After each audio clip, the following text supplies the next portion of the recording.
Olá, está no ar o Jornal da Câmara. Hoje recebemos virtualmente a diretora adjunta da Vigilância em Saúde de Porto Alegre, Fernanda Fernandes. Vamos falar sobre os casos de dengue que voltaram a preocupar as autoridades na capital, assim como a febre amarela. Diretora, seja muito bem-vinda ao Jornal da Câmara. No momento, diretora, quantos casos de dengue foram registrados na capital e qual é a situação epidemiológica de Porto Alegre? Nós temos até hoje 27 casos confirmados, destes 22 são autóctones, ou seja, foram contraídos no município, né? Não são oriundos de viajantes. Então isso caracteriza já uma circulação do vírus no território. Nós reavaliamos a situação ao longo da semana e reclassificamos o momento epidemiológico, então nós passamos do nível 0 para o nível 1 em função desses casos, né? E após analisar cada um deles, e estamos com ações no território, principalmente na região da Vila Farrapos, né, que é onde a gente tem os casos ativos, a maior parte dos casos ativos, né, a gente também tem casos no bairro Agronomia, no bairro Santo Antônio, no Santa Teresa. Então a gente está avaliando esses locais onde esses casos positivaram. Em alguns locais tem mais de um caso positivo, né, que às vezes na família tem mais de uma pessoa positiva. Então a gente vai na casa, conversa com as pessoas, verifica as instalações, vê se tem água parada para fazer remoção mecânica, se tem que fazer remoção de lixo na rua, né, nas ruas próximas. A gente geralmente avalia um perímetro de 150 metros, né, dos locais onde a gente tem esses casos confirmados, né? E agora a luta é para que a gente consiga, a gente vai ter uma semana quente aí, né, vai esquentar nos próximos dias, e isso pode favorecer a reprodução do mosquito. Então a gente tem que ser muito ágil nessa limpeza para eliminar esses mosquitos que estão contaminando no momento. Perfeito. Para ficar mais claro para o telespectador, agora estamos no outono, né? Tá chegando o inverno, o frio começa a aparecer, mas ainda as temperaturas estão amenas. De que forma a situação climática influencia na reprodução do Aedes aegypti, o transmissor da dengue? Ela influencia diretamente, né? Quanto mais calor, melhor para o mosquito, né? Então, se a gente tem essa combinação aí que é meio tradicional no mês de maio, aqui na região sul do veranico, que o pessoal chama, né? A gente tem dias muito quentes ainda, né? E isso pode favorecer a eclosão de ovos, né? E novos mosquitos podem nascer, né? Quando vem o frio mais intenso, esses ovos ficam hibernando, né? Então é importante a gente fazer essa limpeza, mesmo que venha o frio, porque esses mosquitos eles podem durar mais, esses ovos, né? Os mosquitos podem permanecer para o ano seguinte, né? Eles podem durar mais de um ano, né? Ficam adormecidos, né, aguardando as condições ótimas de temperatura e umidade para que eles possam eclodir. Então é muito importante que a população verifique, né, esse mosquito é um mosquito que vive em zona urbana, ele gosta dos domicílios, das residências, ele é um mosquito que procura qualquer resíduo mínimo, né? Então é muito comum ele ficar nos vasinhos de planta, né? Nesses casos, dessas famílias que nós visitamos, a gente encontrou criadouros em vasinhos de planta, né? Garrafas, né? Ficam na chuva e acabam ficando com líquido dentro, com água dentro, a água da chuva é a condição ótima para a procriação desse mosquito. Então, já é um tema que nós abordamos aqui na capital e no estado há alguns anos. Mas eu gostaria que a senhora reforçasse para o telespectador quais são exatamente essas ações de limpeza, de revisão, além dos vasos de plantas, que devem ser feitas nas casas e nos terrenos para evitar a proliferação do mosquito da dengue. Sim, o mosquito ele desenvolveu uma capacidade, né, uma resistência muito interessante nos últimos anos. Então, qualquer lugar que possa ficar com resíduo de água, né, ele pode ali depositar suas larvas, né? Que lugares são esses? Nos ralos, né, que ficam na rua, né? A gente tem que botar uma telinha ali para evitar que o mosquito possa entrar na água e fazer depositar os ovos ali.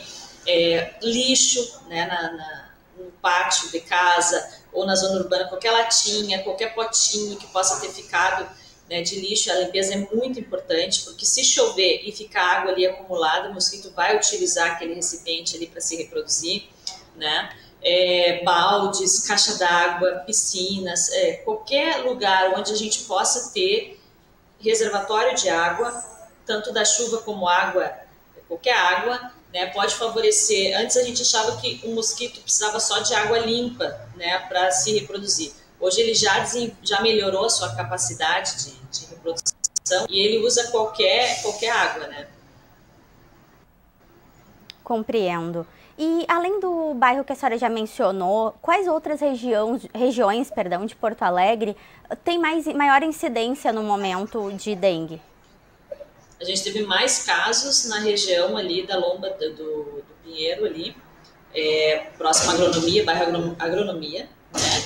E no bairro Santo Antônio. E agora a gente está surgindo outros casos no bairro Vila Farrapos, né? Então essas são as regiões de maior atenção que a gente está focando as nossas ações de controle mecânico, que a gente chama, né? Indo lá com os agentes de combate a endemias e com as equipes dos postos de saúde para orientar a população. Estamos acionando outras secretarias também da MLU para nos ajudar na limpeza, né? Tem algumas regiões que tem bastante lixo acumulado e isso é um prato cheio para o mosquito. Diretora, conforme dados do portal Infodengue, da FGV, MAP, Fiocruz, Porto Alegre está no momento em alerta amarelo contra a doença, né? Alerta amarelo de dengue, que é quando existe uma situação climática propícia para a reprodução do mosquito, mas ainda sem transmissão considerada significativa da doença. Como é que a Secretaria tem feito esse monitoramento, que a senhora comentou que é semanal, além das visitas nesses bairros com maior incidência, de que outras maneiras a Secretaria monitora a situação da capital? A gente emitiu um alerta epidemiológico para os serviços de saúde, né, para que desconfiem dos sintomas de dengue quando o paciente aparece, né, porque a dengue é uma arbovirose que ela tem sintomas que podem ser confundidos com outras situações, né. Então é importante que o serviço fique alerta, né, para os sinais e sintomas da dengue, né, febre alta, dor atrás dos olhos, manchas no corpo, né.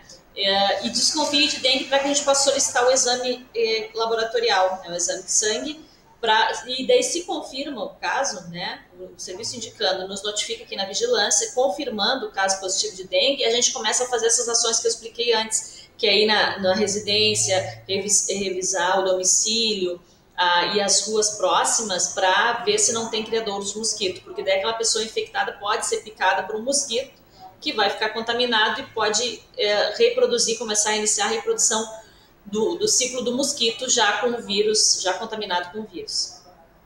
A senhora mencionou alguns sintomas, né, da dengue. No momento estamos em alerta durante a pandemia de Covid-19. De que maneira o paciente, o porto-alegrense, ele pode identificar os sintomas, diferenciar os sintomas da dengue e da Covid-19 e como ele deve proceder? O que diferencia em relação à Covid é essa dor retroorbitária que a gente chama atrás do olho, né? A pessoa sente como se tivesse uma gripe muito forte, mas tem essa dor atrás do olho, né? E pode ficar com manchas no corpo, né? Como se fosse uma alergia, né? Então, é muito importante e a febre alta, é muito importante tendo febre, né? Um sinal de alerta, procure o serviço de saúde, para que o profissional de saúde que tem o olhar mais treinado, mais atento, né, vai poder diferenciar entre uma e outra doença, né? Essa é a orientação que deve ser passada.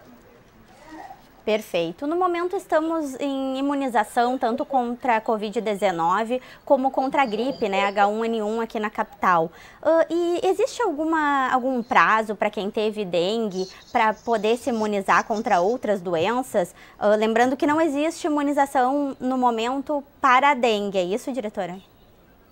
Isso, nós não temos imunização, né? A nossa única defesa contra a dengue é eliminar o mosquito, né?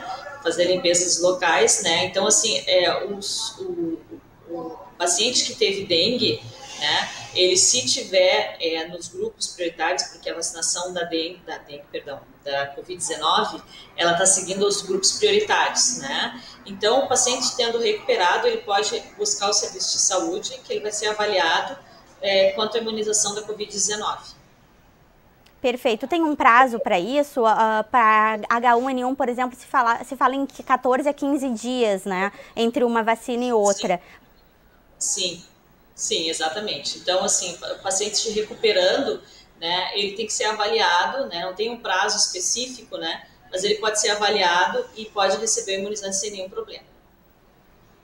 Compreendo. E, diretora, a capital também e o estado inteiro estão em alerta para outra doença, que é a febre amarela, né? Nos últimos meses, a prefeitura notificou a morte de um bugio, que é uma espécie que também é acometida pela doença. A senhora pode explicar qual é a situação da febre amarela no momento aqui no município?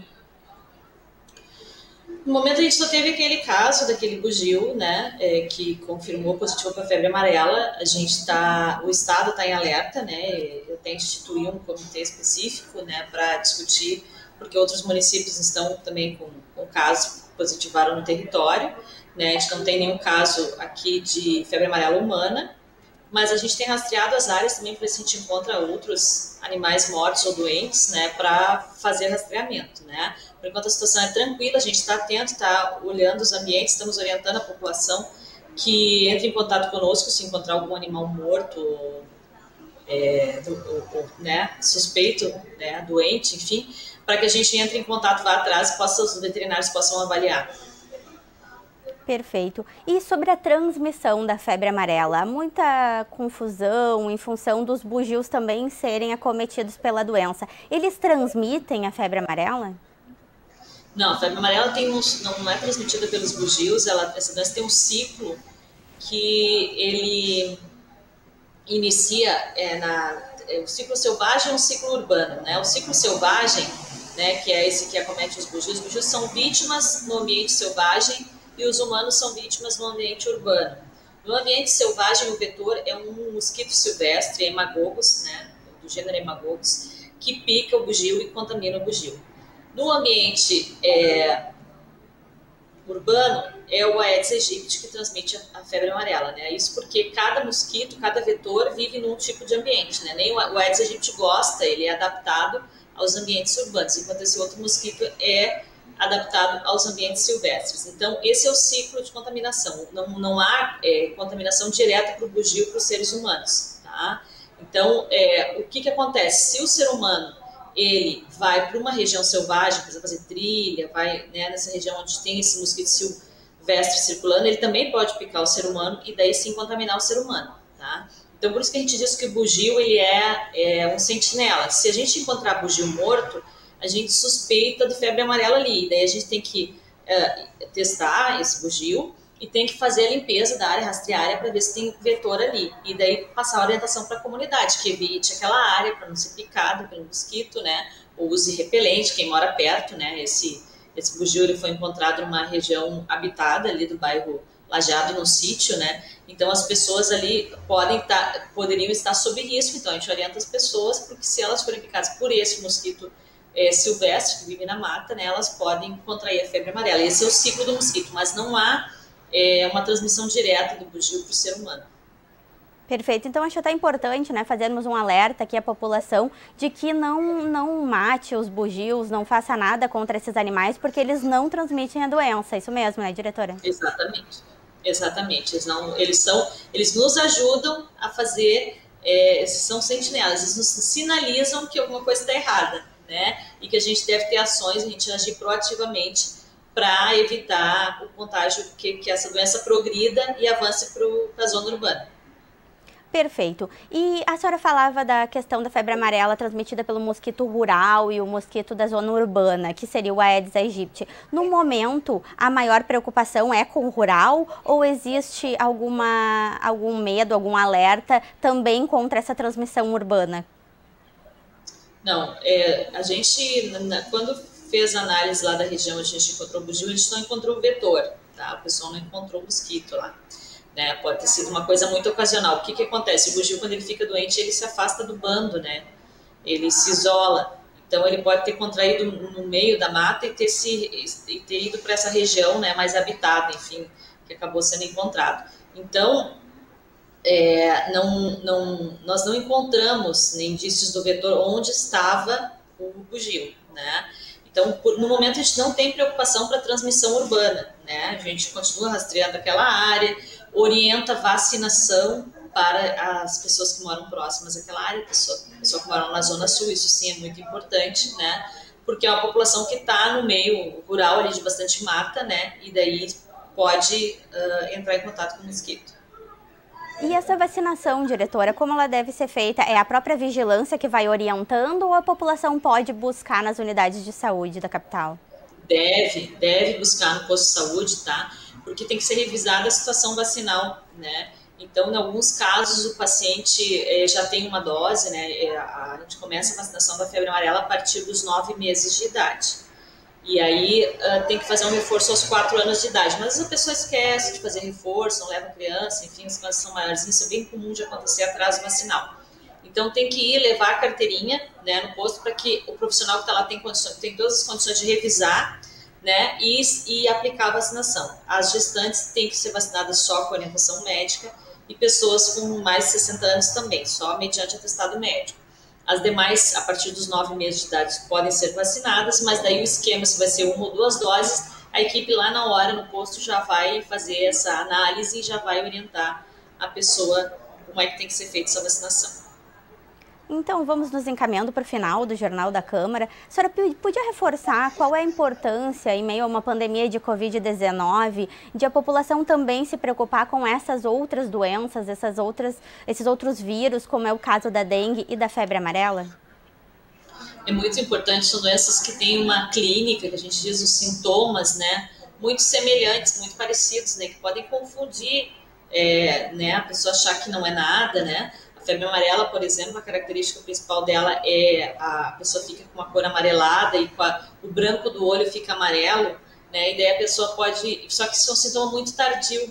O primeiro sintoma geralmente é febre alta, é dor do corpo, como se fosse uma gripe, né, e aí pode ser confundido com dengue, pode ser confundido com Covid, pode ser confundido com outras coisas mesmo. Então, todas as doenças com clínica muito semelhante, né, então, por isso que é importante a pessoa, tendo qualquer sinal de alerta, procurar o serviço de saúde para que esse diagnóstico diferencial seja feito. Então, assim, as orientações para a população nesse momento é a questão do uso da máscara para o Covid, manter o distanciamento social e fazer a limpeza do seu domicílio, né? Virar os vasinhos de planta, tirar o lixo, remover todo e qualquer... limpar as calhas da casa, né? Calha é outro lugar onde acumula bastante água da chuva. E fazer passar um pente fino, como a gente diz, né? No pátio e na residência, para evitar o criadouro. Eu acho que essas são as ações que a gente tem que estar mais atento nesse momento aí que a gente está no meio de uma pandemia com o risco aí de ter outras doenças se aproveitando do momento, né? Perfeito. Muito obrigada pelos esclarecimentos. A diretora adjunta da Vigilância em Saúde de Porto Alegre, Fernanda Fernandes. E o Jornal da Câmara fica por aqui. Muito obrigada a você, telespectador, pela sua audiência. Mais informações do Legislativo você pode conferir nas nossas redes sociais e também no site da Câmara de Vereadores de Porto Alegre. Até a próxima edição.